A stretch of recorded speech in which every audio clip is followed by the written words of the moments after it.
Hi everybody, welcome. This will probably be a little bit informal and kind of, we'll hopefully have some discussion. But my name is Craig Fansler and I'm Preservation Librarian here at the library, and I'm in charge of exhibits, so that's my involvement. And I want to introduce my friend and colleague, we're colleagues now, aren't we? Lynn Neal. Lynn Neal is Associate Professor of Religion at Wake Forest, and she received her Master of Theological Studies at Duke and her PhD at UNC Chapel Hill. And research interests include religious conflict and intolerance and religious literature and women.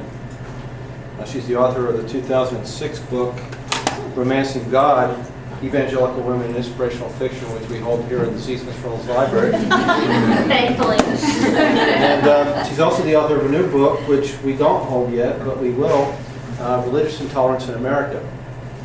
And I happen to find that you're also authored on this Counseling and Spirituality DVD, which we also hold here at the library. So I'll have to check that out. I'm trying to be a good librarian here, and I found that. So check it out.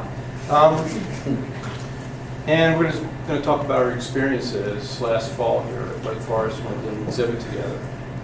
And I'll let you take it away. All right, so we're going to be a little more informal, as Craig mentioned today. Craig is my co-lecturer, so don't let him be too humble, because he went through this experience with me and was part of inviting me to be your speaker this afternoon, or one of your speakers. And I want to thank him for that and the library for their support when all of this unfolded last semester, because that meant a lot to me, as you'll see what we went through and what we were dealing with. So I want to thank you all for the organizers, and then thank you all for coming on a beautiful Wednesday afternoon.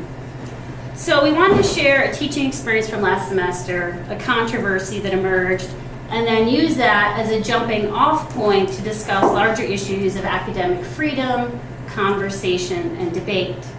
And I think, as Craig and I were talking, we also think this issue and this controversy can teach us some important things, or maybe raise some important questions about the role of the library on the campus and our understanding of Wake Forest's identity.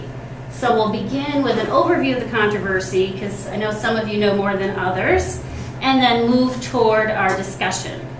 And if you have questions along the way, please feel free to ask, and we will certainly have time for your feedback throughout the presentation today. All right, so we wanted to start by showing you two images, okay, from two series of displays that occurred in two different classes that I taught and that were developed under Craig's supervision for the exhibits in the 6 cases in the front of ZSR Library. And if you would just kind of take a minute, and then we'll get your reactions and if you see potential sources of controversy. I know they're a little hard to see.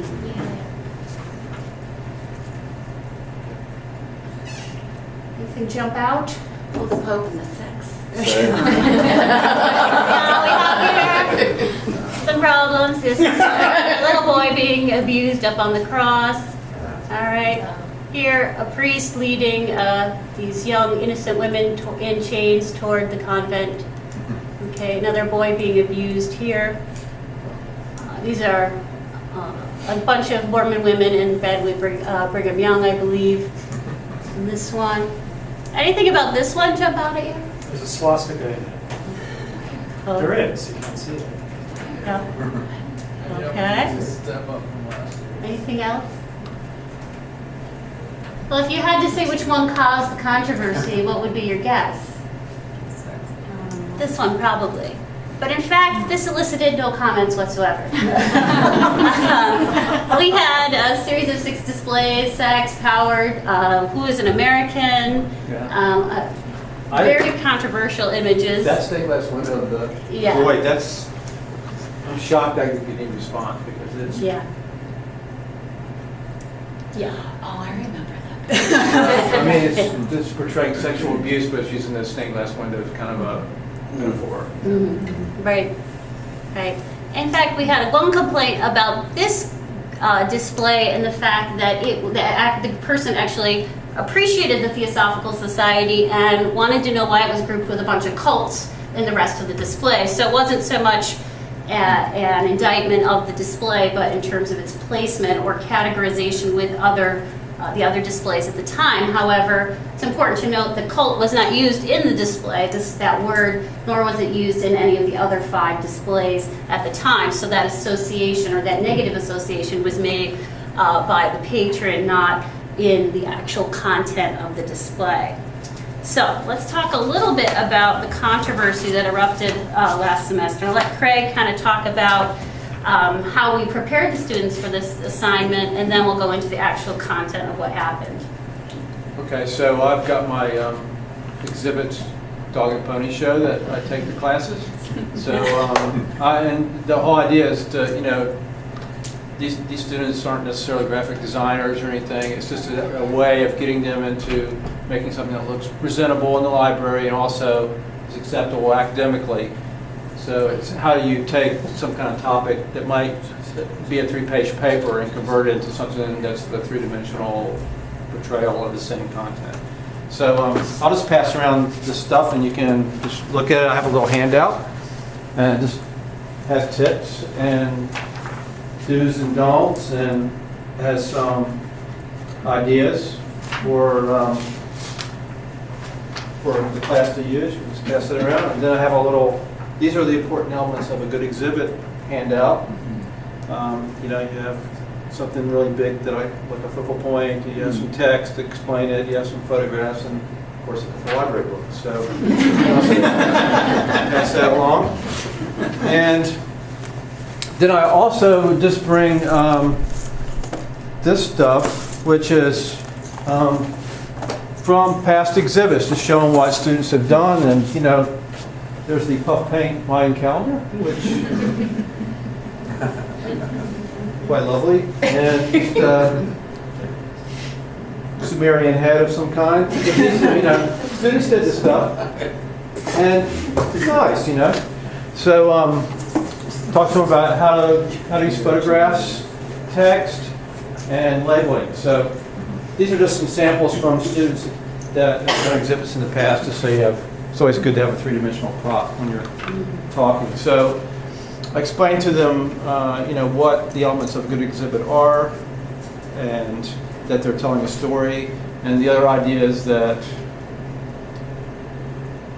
you want to figure out some way of getting interest as people walk by, because if you've ever watched the exhibit cases, people just go by there. So how do you get somebody to stop what they're doing and actually pay attention to that exhibit? So, a good Sumerian head or a puff paint calendar will always do that.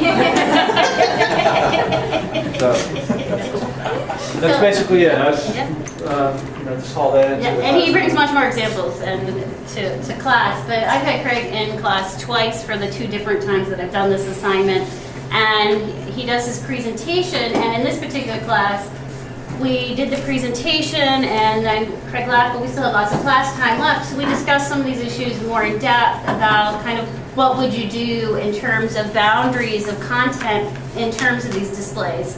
So we talked about, how controversial to be. Well, each group had already chosen their particular topic at this point, because I divided the class into 6 groups, studying 6 different cults or new religious movements.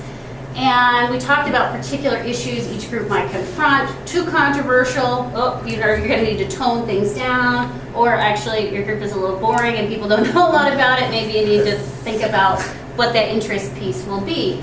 So we had spent a whole class time, 1 hour and 15 minutes, talking about these issues to prepare them for this assignment. And I think the other important piece of this that's important to note is the context of the class in which this occurred. This was a class, it's called Religious Sects. S-E-C-T-S. There's lots of the other kinds, sects and cults. And what we do in that class, a lot of the challenge of that class is problematizing the term cult and the stereotypes that go with it. And so a lot of what we do is analyze representations of cults in popular culture, in television and film, etc., and all these different forms, and think about the act of representation. And in that course, I have them do 2 different assignments, among others. But one assignment is to analyze representation of a cult, whether that's in the news media or film or television. So, which can be, it's a contained assignment. It makes you think about how these groups are being portrayed.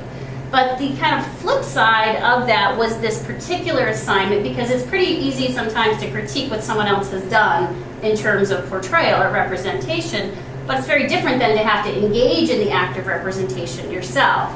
So what I wanted to do was to have the students juggle both sides, analyze, critique representation, but also then engage in this practice themselves in order to educate through the display cases. So that's a little summary of the lead-in. And Craig, you want to kind of hit the highlights of what happened once we did that? So we had 6 displays, 6 different groups, and a series of complaints about the Theosophy display, and then these 2 displays. Okay, Voodoo and the Second Era Ku Klux Klan. So these, I don't exactly remember when you installed them. October. Early October. Early October. And they sat peacefully in place for at least a month or maybe 6 weeks, and everything was hunky-dory. And then Craig and I had moved on. Forgot they were there. So I got a call one day to come down. Somebody wanted to talk to me about an exhibit, and I just thought, I often get calls like that. People want to find out how to actually install an exhibit in the library cases. And this woman was there, and she took me down to the Voodoo case and explained to me how upsetting this was to her. And it basically had to do with the fact that there were the Voodoo Here. religion, whatever, has incorporated aspects of Catholicism into it, and they have Voodoo names for Christian deities, saints, and so on. And they have this in the exhibit. But I guess the fact that there's a picture of Jesus and Mary there, that just, kind of this one, or something, I don't know. But it was very upsetting to her. A few days later, I encountered the husband of this person, and he said similar things. They were really upset by it, that they felt like it was an inaccurate portrayal of Catholicism, I guess. Be accurate. So we talked about it, and well, I guess we'll get to what we did later. But so moving to the second one, I'll try to describe what happened, since I wasn't actually in the building when it happened. Thankfully.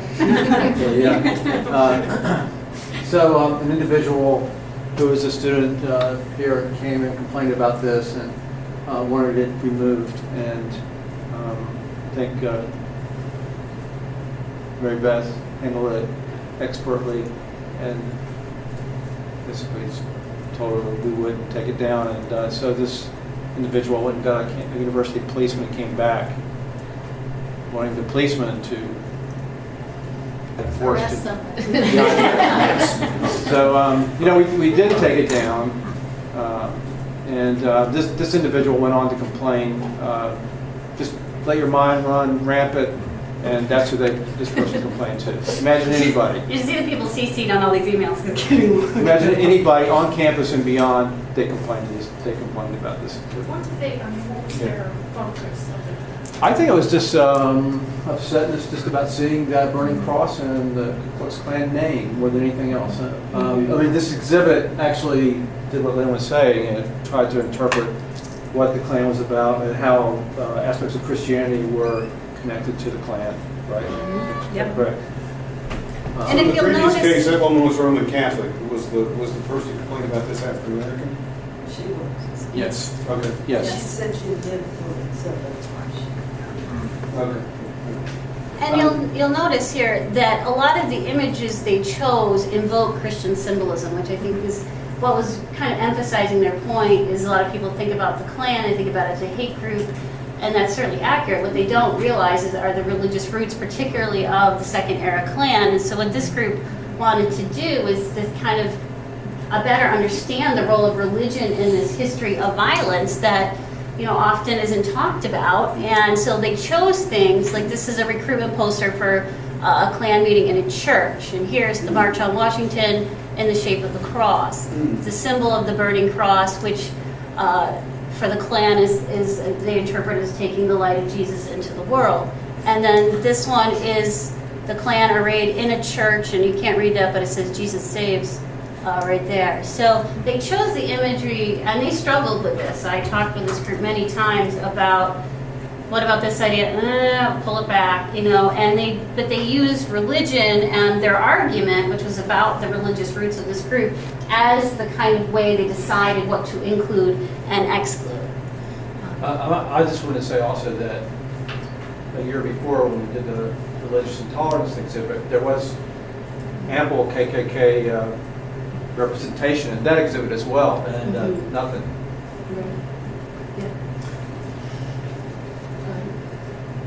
So I'm assuming there's prose we can't read. In addition to the images, there's prose Right. we can't read. That's right. So is the prose that if you stopped and looked at it and read it, would the prose sort of convey what the students, Yes. precisely the sort of gloss you've given us today? Exactly. Okay. Yeah, it provided the kind of factual information, the history. The Klan at this point wasn't a Southern organization; it was a national organization, close ties to Protestant Christianity, and explaining some of the symbolism and the power of religion in the rhetoric of the Second Era Klan. Yeah, so that is one of the issues as well that we'll get to, is whether or not the text of the displays was actually read. And we can't know that, but we can maybe wonder about it, if you will. And I think what's also interesting is not only what was controversial in this, but also what wasn't. Because there were 6 displays, so there were 3 others, and I don't have the Christian, for some reason I don't have an image of the Christian Science display, but people apparently didn't care about the Christian Scientists.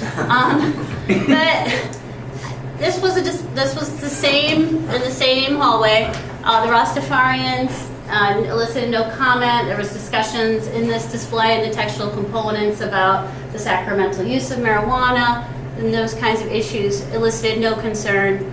And this one actually is, I think, one of the more disturbing ones. If I was going to be upset, it might be about this little Barbie doll down here, and this image, which is an actual image from the Heaven's Gate suicides.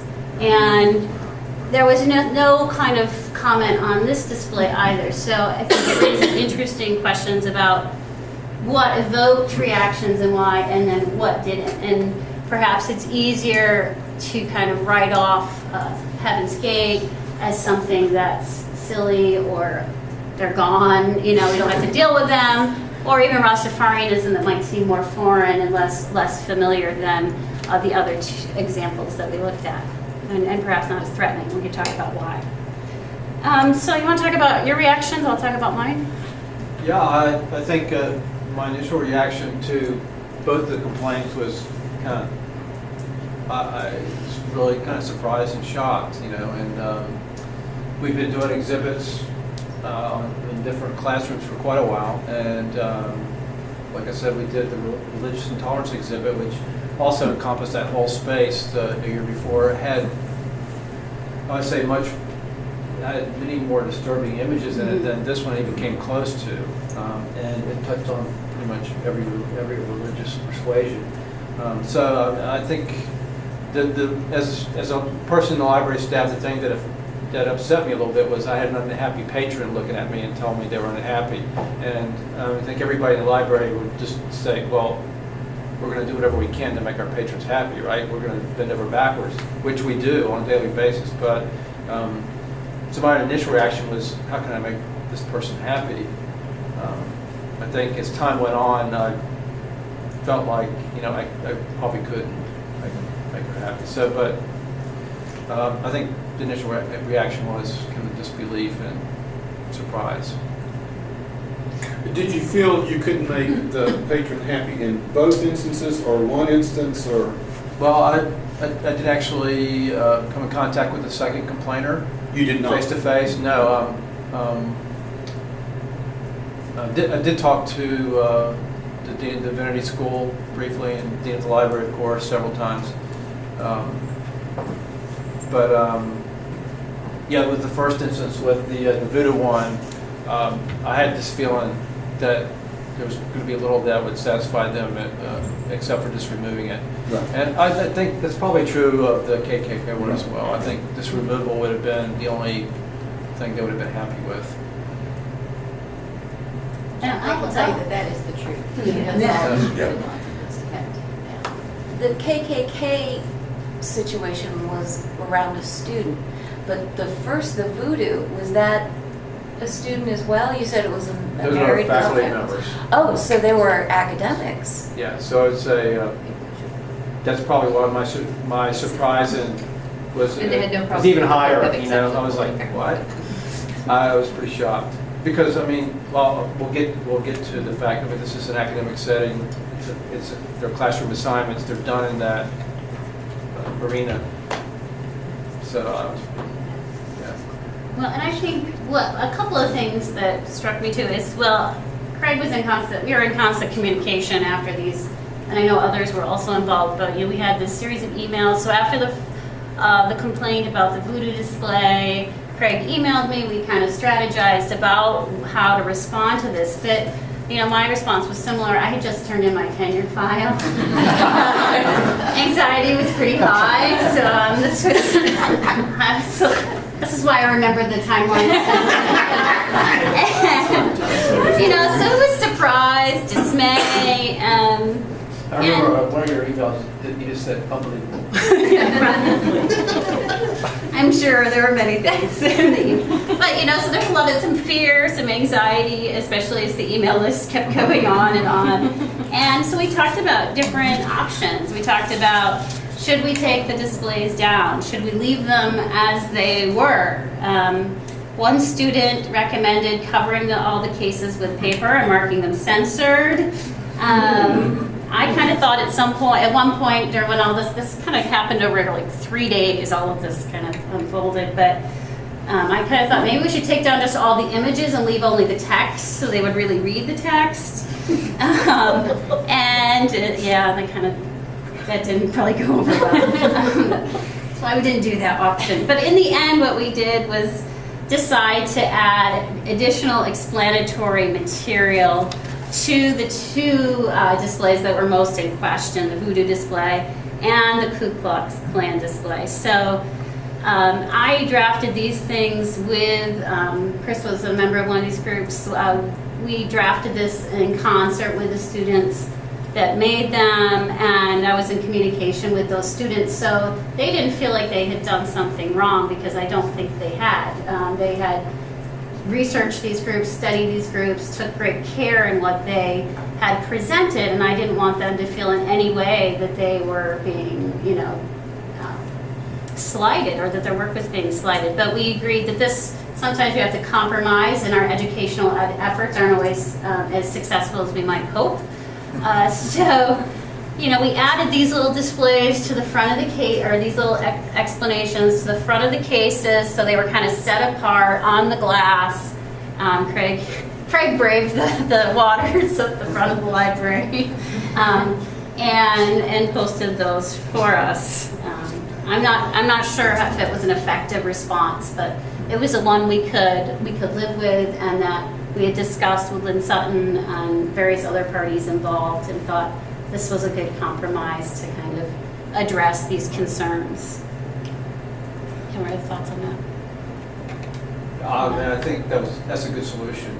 That was a good solution at the time. Yeah. And the other thing I wanted to say in terms of responses is kind of reeling from this, we spent a whole class talking about these issues. So I went back to my class, gave them kind of an overview of the controversy, because some were in the know and some weren't, depending on what group they were in, and had a chance to kind of talk through how they felt about this experience. It helped me process the experience and learn from it.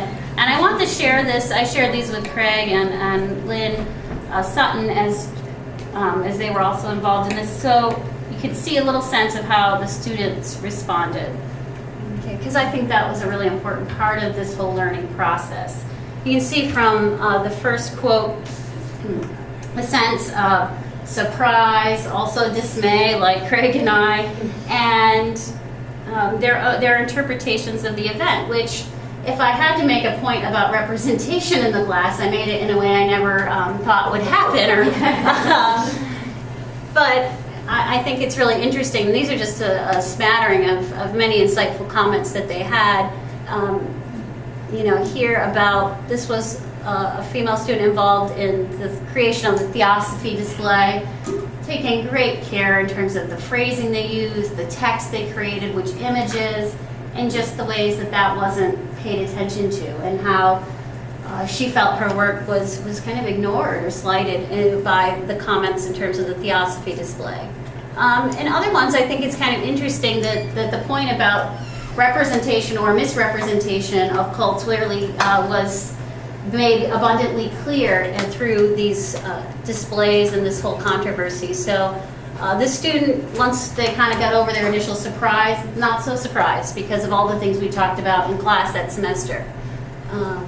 And then here, again, similar understandings of the kind of entrenched beliefs that people have about cults and how hard it is to shake those, which is why, again, I emphasize representation so much in that particular class. So what we wanted to do at this point was just to give you a chance to ask questions, voice your reactions, if you had any sense of how you would interpret these events, and other ways we could have responded, and then we'll move into some of the other kinds of thoughts we had about what this can teach us and what we might be able to learn from these events. Yeah, Anthony. Well, there's a display in Wingate on the KKK. Is that one? Or is that something different? That it is related to the first series of displays on religious intolerance, and it has some of the similar images. And in fact, when that did come up, that display case, in one of the emails that, why, I noticed that one in the library. Oh, there's also one in Wingate, and why is that there? Which is, again, clearly has text that explains its relationship to the website that my class created, and which was why those first set of displays were created, and has links about here's visit the website, here's what this is about. But that did also come up. Yeah, Abby. Those who complained originally after you put up the notices, I guess, on the display cases, did they respond at all? Did you hear back from them after you decided how to respond? I didn't hear back. I don't think you did. No, well, I think it's another important point to make is that none of these complainers ever contacted me directly. And you could, if you had looked, I should have taken a picture of it. Who knew? I should have, but at the time. But it was projects or displays completed under the direction of Craig and myself. Clearly posted at, I think, at least 2 or 3 points around these display cases. So my name was there, and I could have been emailed, but at no time was a conversation sought or an explanation from me as the kind of directing professor about these displays. And I received no sense that these explanations were acceptable to them or not. Craig, I thought you went out there with the gentleman. I did. I talked to. And your reaction was that he was not. He kind of made some more inflammatory statements than his wife did about the voodoo exhibit. And I don't recall his exact wording now, but at a certain point I just said, look, you can't say things you're saying, they're not even accurate. I wish I could recall that now. I think, painful things, you repress them or whatever. But I did talk to both those people individually. Now, do you remember the administrative kind of side of this? Because I know you were involved a little bit.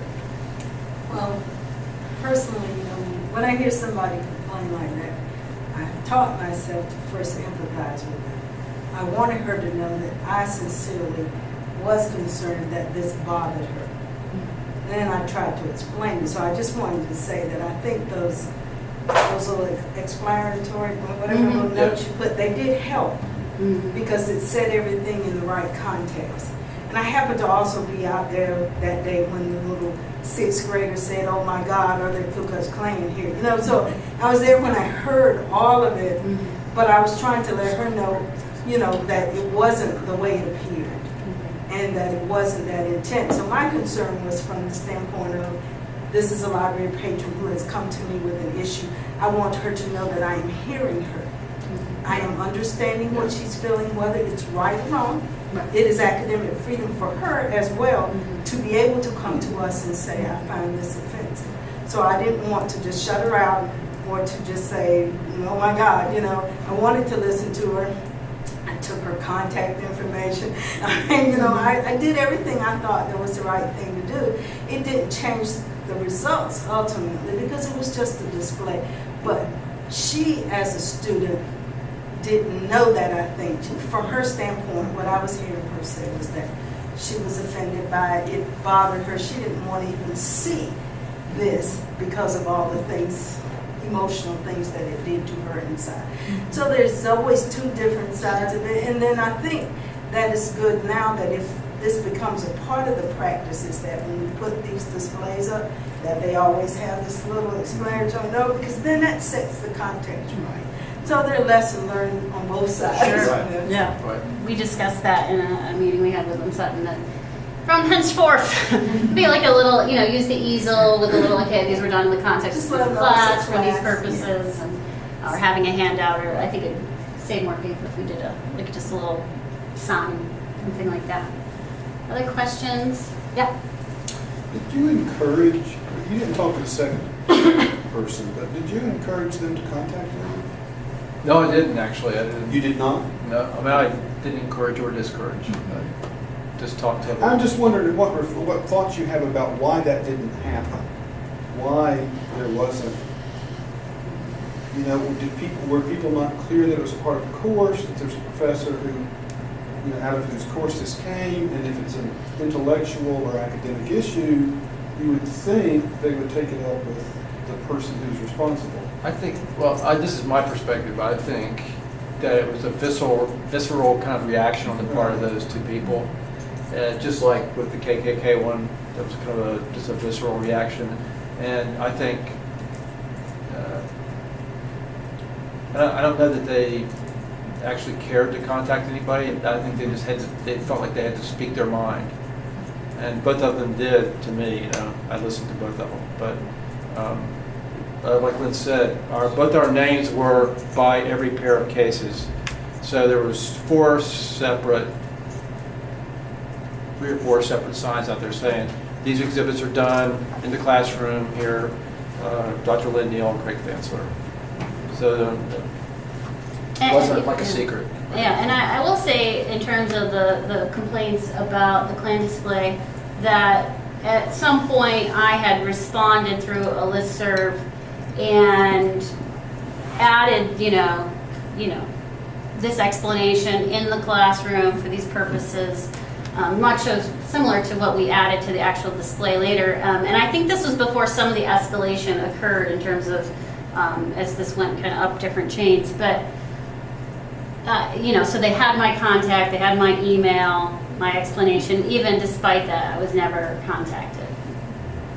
I think also what might play into it is that in both cases, they wanted it removed. Mhm. That was they didn't care about the explanation, they just wanted it removed. And since it was in the library, I think that's why Craig and Mary Beth and library staff took the brunt of it, because this is seen as our space, we control it, we have the keys to the display cases. So I do think that they should have gone through proper channels that included you more, but I think that's maybe why. But yeah, I don't think they were interested in it. No, a discussion about the pros and cons. Right. That was not what they were after. Right, yeah.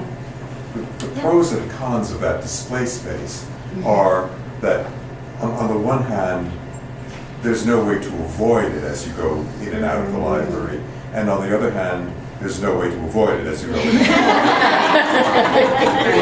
You know,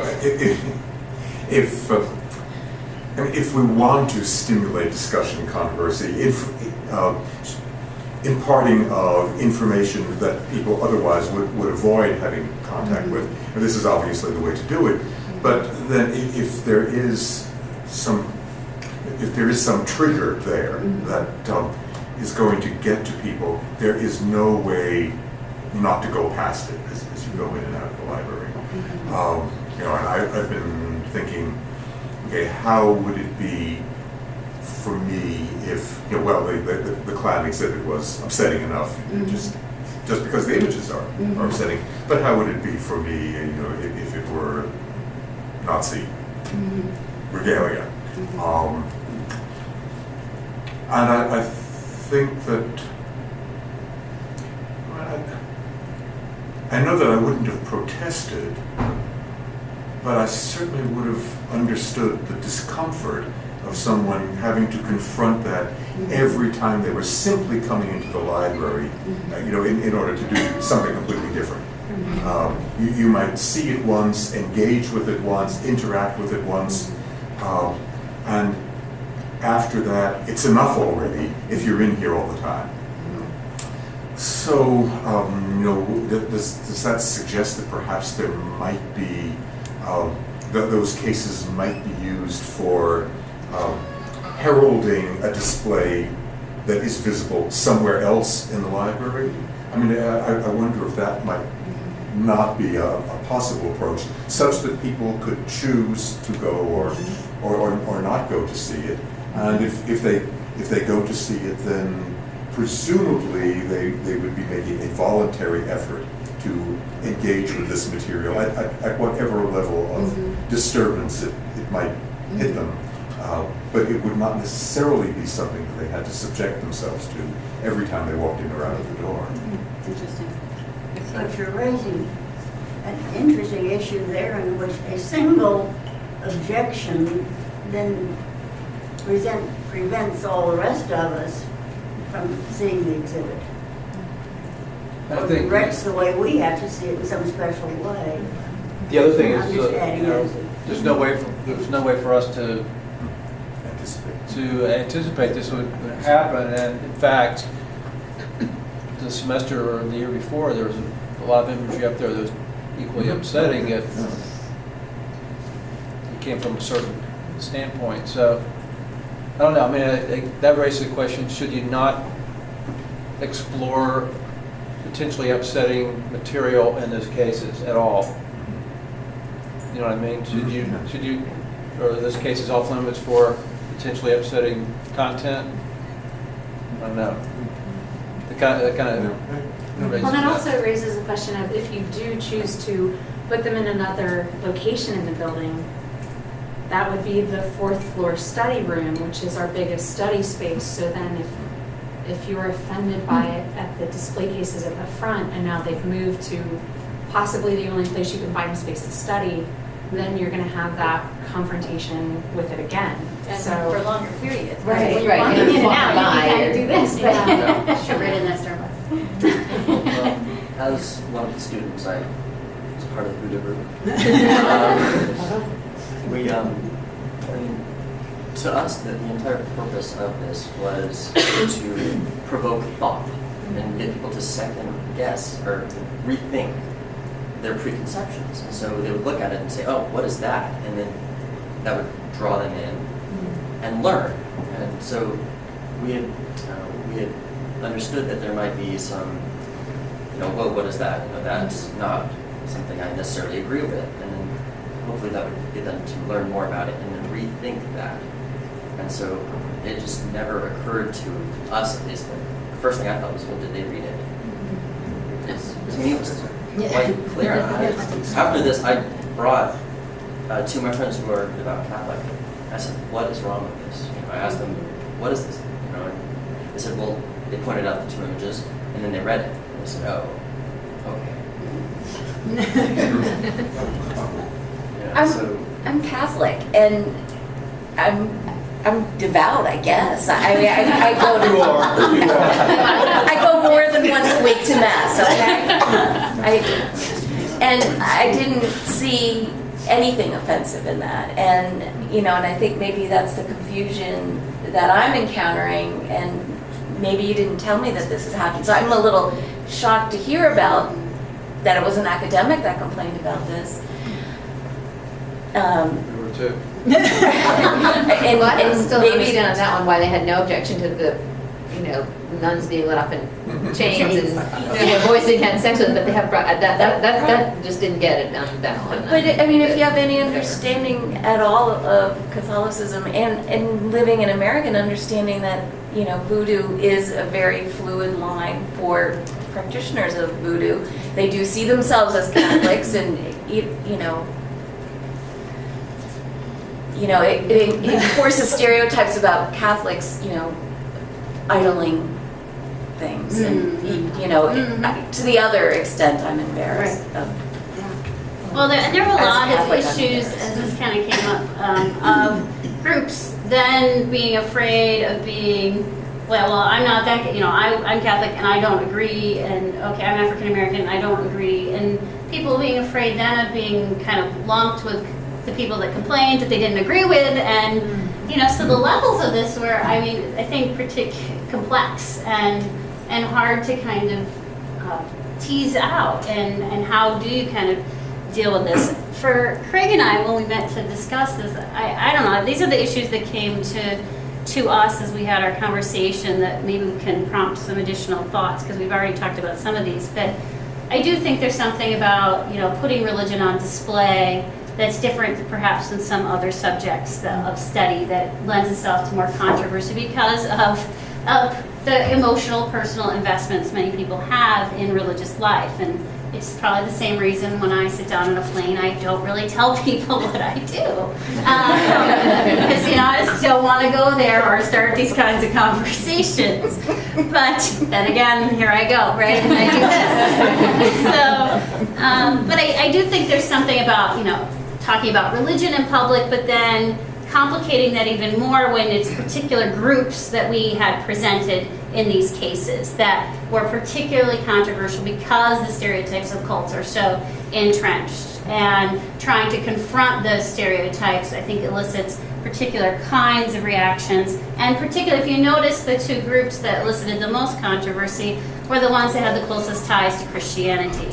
So the relationship between Christianity and the Klan, the relationship between voodoo and Christianity, and those groups that those cults or new religions that touched particularly on the traditions with which most people were familiar, and then were, you know, heightened in terms of their sense of threat and perhaps a sense of, wait, what's going on there, or of people poaching on sacred territory. I can think about the Rastafarian, how that one was portrayed, or even Christian Science seemed to have enough distance or be innocuous enough not to kind of cause controversy, but it was the two displays that kind of used Christian ideas in ways that seemed foreign or threatening that caused that kind of reaction, at least in part, in my view. I think the other issue is one that's been mentioned in terms of the difference in teaching religion or teaching about religion, or, you know, as we call it in the religion department, you know, academic approaches to the study of religion versus, you know, faith-based frameworks for interpreting religion. And I think that's also where some of the clash occurred, where, as somebody mentioned, you know, if we had put up that sign at the beginning on an easel that said, okay, here's the framework in which these were completed, and maybe that would have helped to dispel. I'm not sure, because I don't know that people, I know the people in our department understand those distinctions. I don't know how much people outside of our department are making those kinds of distinctions or want to make those distinctions. So that's something that we discussed. Craig, do you want to talk about the issues of academic freedom? I mean, I think for everybody who's in the library staff, you know, they completely understand the idea of academic freedom. And I just so kind of it was clear, I went to the American Library Association site, and I've just got this little bit I want to read kind of about intellectual freedom from them. And I think something that hopefully all of us in this room can identify with, certainly all of the library staff, but I think everybody. Intellectual freedom is the right of every individual to both seek and receive information from all points of view without restriction. It provides for free access to all expressions of ideas through which any and all sides of a question, cause, or movement may be explored, period. Intellectual freedom encompasses the freedom to hold, receive, and disseminate ideas. So basically, what her class did in the exhibit cases last fall was they explored movements and ideas. And then I have a quote I want to read. Restriction of free thought and free speech is the most dangerous of all subversions. It is the one un-American act that can most easily defeat us. That's from Supreme Court Justice William O. Douglas. And I would just add, I think, Craig and I had talked about whether there had been any previous controversies ever. Complaints, apparently not. Lucky me. And then there were, but it raises the questions you're raising in terms of what is off limits and what's allowable. Where do we draw those boundaries in terms of maybe trying to provoke thought, but pull back? How do we draw those lines? The other kind of concerns or questions that were raised, where can we discuss these kinds of controversial issues? Do we have the space in terms of our climate on campus to have these kinds of conversations? And that's why I'm so pleased that so many are here this afternoon. Because that kind of conversation, I think, was what we didn't have last semester. Is we had it through some various emails and maybe our meeting with Lynn Sutton, but not a kind of intellectual kind of grappling with these events and how to make sense of them and what can we learn from them in terms of Wake Forest and its identity and our intellectual climate on campus. And I think the fact that, to go back to the earlier point, that conversation wasn't sought, perhaps was really disturbing to me. That, our efforts as a class, in a sense, didn't matter in that way. That it was, they come down or I don't want to talk to you, and not an attitude of learning, of growth, of sharing that other side of the story, like we were hearing about before. So those are kinds of questions, and how can we foster those kinds of hard and difficult conversations on campus? The other things I thought of in my conversation with Craig were these questions of what is the role of the library on campus? How are people perceiving in their, obviously what's interesting here is we have so many different segments of the population. So we have professional students, undergraduate students, faculty, staff, visitors to the campus. How are all these different constituents interpreting the library as a space?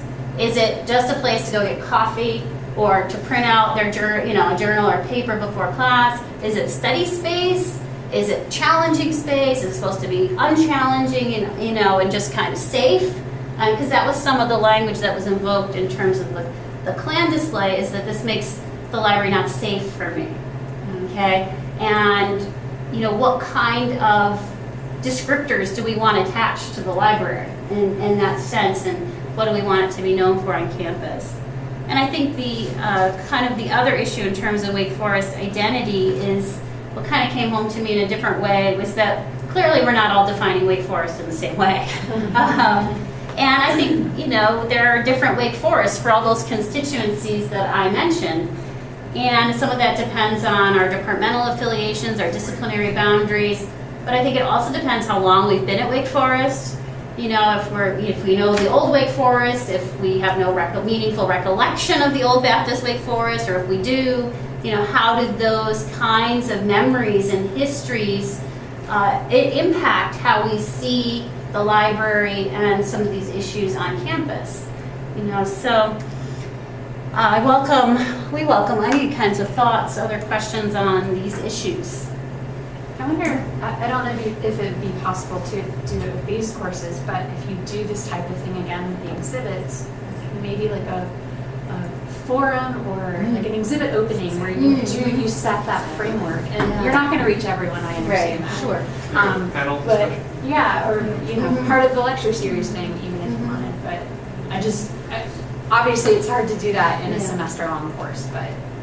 But you devoted a whole class after this happened to these two events. And right. the questionnaire that the students, you saw some of the quotes there, they were pretty amazing. I was like, wow. I was so gratified by reading what they said, because they were all saying that, well, you can say, what you guys said, but it seemed like you felt like the exhibits were a good idea, you should do them again, and that they were useful for you in an academic sense as well. I was wondering, and maybe this is really far-fetched, but the concept of the 24-hour news cycle and the talking heads on TV barking at each other, has that really killed our ability to have constructive debate? And, you know, do we not know how to be courteously constructive with each other? You know, is that gone? Yeah. I think that part of the issue is the power of visual image, as Definitely. opposed to the time that you need to take to sit there and read it. Especially if the visual image is sparking at you in that way that is so offensive that you don't want to sit there and try to, you know, I want to look at that, I just want to read this and see, just sort of see what's going on. Maybe I shouldn't have stressed the focal point on it. More text. But I do think that, and the other issue, especially with the Penn one, is that particular case was the one that's behind the desk or something. Right. So it was really difficult for people to stand there and read the text. So that was just kind of Yeah, really, that's true. That's you know, true. I mean, you'd have to, could you move over so I could read that? You know, so that just kind of You have to kind of all climb kind around of came behind the gate. together. in order Right. to So see basically, you what's walk by going and it was a giant burning Yeah, cross. because the desk is there does draw your eye more. You're kind of oriented Right, to the right. and you're not Right. going to stand like right in front of somebody at the desk to look at this. So I think that was just an issue with that particular physical Yeah, layout. the other problem though that I see with trying to engage people in this kind of a debate is that we would be preaching to the choir, literally. Everybody that's in this room is all like, yeah, you know, this is an interesting thing to talk about. But I can tell you when that woman was People here that are complaining at me, complaining. I knew that I was right to tell her we are taking that down, but my heart was thumping. I mean, I was just like, oh my God, this is horrible. And the other woman, who most of us have known in a long, long time, I mean, I was just flabbergasted. Right. I just was like, Yeah, couldn't believe what I was seriously, you hearing. just don't know What And- to do. And the Just next do. time I will know. Right. But, Yeah.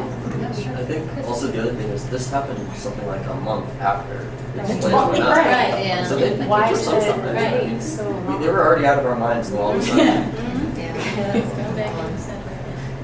Abby. I mean, I think not to discredit anyone's personal opinions that did complain, but what makes me think, especially as a resident advisor for the last 2 years, how many students read that and their perceptions changed. Because although not as academic in the res halls, we also have bulletin boards, and they really encourage us in residence life and housing to engage the students in more controversial issues while treating it respectfully so that you foster this community, and especially if you think most of the people going into the library are undergraduates, they're 18 to 21, that their first time experiencing something outside their home communities, that there's a great importance of all those who did not complain, that maybe learned something from it because they came from a small town where the Klan's still active, or, you know, they have perceptions that were debunked because of it. I think it's an important thing to still understand and grapple with. Yeah, good point. Other questions or ideas?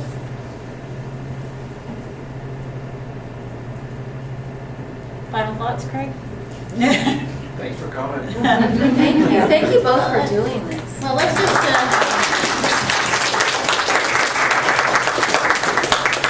let me just reiterate my thanks to the library staff for, again, for just their support throughout that kind of nerve-wracking time. and I would like to say again how great Mary Beth was. She just took it over right immediately, and it just hit us out of nowhere.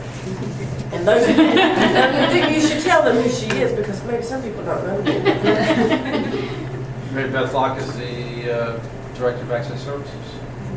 And I took just the happen to be brunt. the ranking authority in the library. And just on the front lines of a lot of things. Lynn, do you think, and maybe unconsciously, say you do this assignment next year, do you think you'll be more conservative, even though maybe you don't want to be? Are you going to examine something twice before you say, yeah, let's go? It's there, yeah. I think I certainly will think about it more. I asked the students, this was helpful when they did their writings, like, should I do this again? They're like, I don't know how many of you there were, 16, we're like, yes, you know, like, no question, clearly. But, you know, it was interesting, last month I presented on some of my Klan research in Charlotte, and I was really nervous. And then once I was finished, I realized that part of why I was so nervous was because of this. And that it was there kind of in the back of my mind, like, are people going to understand what I'm trying to do? And there I had images, these were from the 20s, but, you know, images of Jesus with the Klan, Klan figures, biblical figures dressed as Klansmen, and in the imagery, and this was, it was in a non-academic setting, the lecture, and I was pretty nerved up. And, Post-traumatic. Yes, well, yes, but what was affirming was that the audience was very receptive and took it in the way that it was intended and learned from it. And to kind of go back to Abby's point, that they wanted to learn, they wanted to have these kinds of conversations. But I think, okay, my cycle for teaching that class again is come, another year. I'm like, how am I going to do it? Will I do it differently? And I think it'll certainly be there. Yeah. Anthony. How did you end up grading the assignments? I graded them on, they had to submit papers along with them, so it was a combination of the paper and the display, that kind of relationship. Okay. I thought it was just a display. No, they did, but that was part of it, is this, kind of, to do the research on these groups, construct the paper, and then prioritize their information, and how do you shift that kind of research from the written page to the visual realm.